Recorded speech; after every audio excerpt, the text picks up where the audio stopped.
1973, le Québec veut tourner le dos à l'hydroélectricité et construire une quarantaine de centrales nucléaires. La première, Gentilly 2.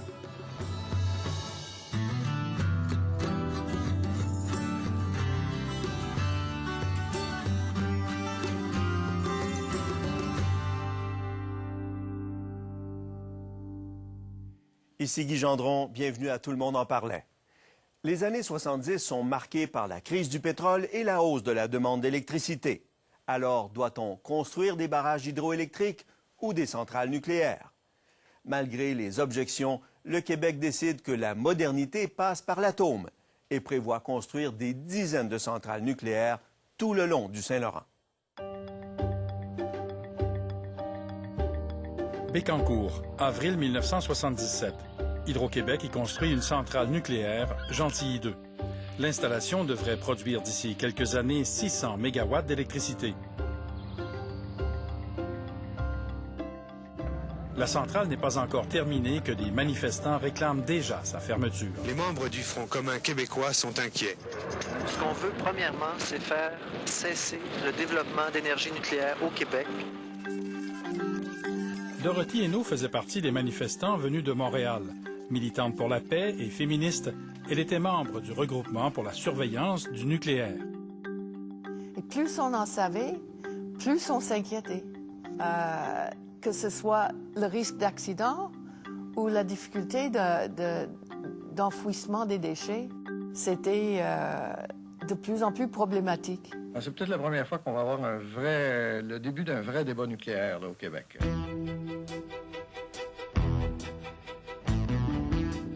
Le Québec doit faire un choix entre l'hydroélectricité ou le nucléaire. Gentilly 2 est de plus en plus contesté. Guy Joron, le nouveau ministre de l'Énergie, doit décider s'il construira d'autres centrales. Si on faisait Gentilly 2, c'était pour que ce soit un groupe de 4 centrales. Gentilly 2, 3, 4 et 5. Comme ça se fait en Ontario, par exemple, c'est toujours par groupe. Dans ce cas-ci, là, c'était 4 centrales de 600 MW. La première ayant été construite, on était en train de la terminer, bien, la suite normale des choses, ça aurait été 3, 4 et 5.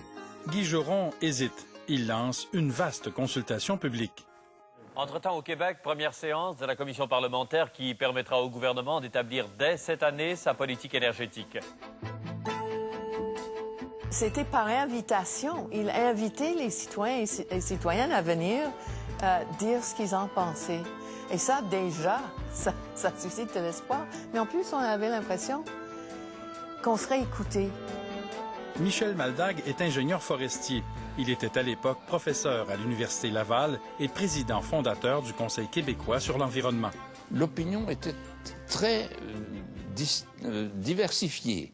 Vous aviez d'une part, même au gouvernement du Québec, vous aviez des tenants du nucléaire et vous aviez des opposants. Il faut dire que la toile de fond était l'Hydro-Québec. L'Hydro-Québec visait d'une façon très précise l'installation pour l'an 2000 de 30 000 MW d'électricité nucléaire. Hydro-Québec projetait de construire 44 centrales tout le long du fleuve Saint-Laurent. La France, la Belgique, le Canada, les grands pays se sont lancés dans le nucléaire. Il y avait une tendance à faire du neuf, à innover, et on pensait que c'était une innovation. On ignorait d'ailleurs beaucoup de choses sur le danger du nucléaire. Dès son élection en 1970, le premier ministre libéral Robert Bourassa émet des doutes sur la rentabilité du nucléaire. C'est admis que les coûts d'investissement dans le cas des centrales thermiques ou nucléaires sont inférieurs au cas des centrales hydrauliques. Mais c'est également admis que les frais d'opération des centrales nucléaires et thermiques sont nettement et plus élevés que dans le cas des centrales hydrauliques. En 1971, Robert Bourassa tranche. Il lance le grand chantier de la baie James avec l'objectif de créer 100 000 emplois et d'assurer l'avenir énergétique du Québec.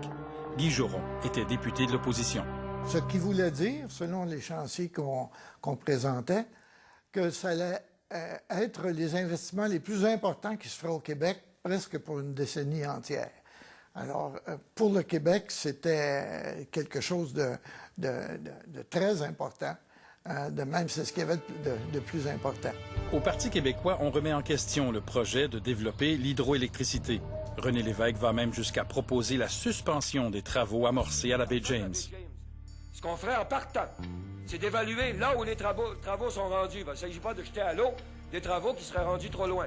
De planifier un programme balancé qui gaspillerait pas les travaux faits à la baie James, mais qui les étalerait le mieux possible de façon à rentrer du nucléaire pendant que la technologie là, est encore assez neuve pour que le Québec ne prenne pas de retard. Mais on se disait, si le nucléaire, cette technologie-là, progresse plus rapidement qu'on peut le voir aujourd'hui, qu'on peut le prévoir, peut-être que ça va devenir meilleur marché comme source d'énergie. Imaginez qu'on puisse mettre des centrales nucléaires les unes à côté des autres le long du Saint-Laurent était quand même une vision diabolique, disons-le bien franchement. Depuis 5 mois, le prix de l'huile légère numéro 2 pour le chauffage central est passé de 25 à 35 cents le gallon. Elle était à 19 cents il y a 2 ans. Puis, en 1973, c'est la crise du pétrole. Le choc est tellement grand qu'il donnera des arguments aux partisans de l'énergie nucléaire. Les pays de l'OPEP ont subitement décidé de multiplier par 4, je pense, le prix du pétrole. Cet homme, Faisal al-Saoud, roi tout-puissant, règne sur un pays soumis aux dures règles du Coran. Sa force, il la tient d'une arme toute puissante, le pétrole.